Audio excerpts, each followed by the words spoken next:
تخيل واحد نيرد مغربي في هاد العام ديال 2026 طاح في واحد ثقب دودي worm hole وصيفطوا لواحد الكوكب كل شي فيه كيخدم بلاغيتميتيك دون ان الحساب في مجموعة الأعداد الطبيعية.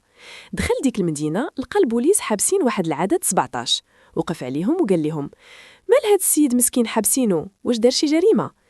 البوليس اللي هما أرقام ضخمة، هاد 17 راه عدد أولي خطير، ما كيتقسم على التحد، كيتقسم غير على راسو وعلى الواحد، راسو قاصح وما كيقبلش القسمة مع الجماعة. هاد النوع ديال العناد الرقمي ممنوع عندنا. النورد المغربي بغى يفك الجوقة، عيط لواحد العدد 6 كان كيدوز من تما. 6 ظريف ومطور، جاو بدا كيضحك. شوفوا فيا أنا مرضي الوالدين، أنا عدد مؤلف نومبر كومبوزي، كنتقسم على 2 وعلى 3، عندي القواسم بزاف، ديما جامع الحومة، ماشي بحال هاد 17 اللي باغي يدير فيها بطل ديال التشفير. ناض 17 ونطق بواحد العزة نفس.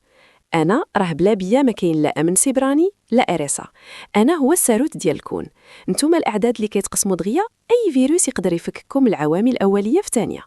في هاد اللحظة دخل الصفر وهو لابس فوقية وهادئ جدا، كل شي سكت احتراما. سولو النيرد وعلاش الصفر عنده هاد الهبة كاملة هنا؟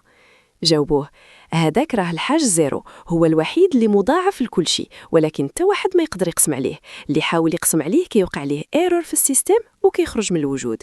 النورد المغربي شاف فيهم وقال اي والله يخلينا في ان، على الاقل هنا ما كاينينش الديون الاعداد السالبه، وما كاينينش النصيصات الاعداد الكسريه.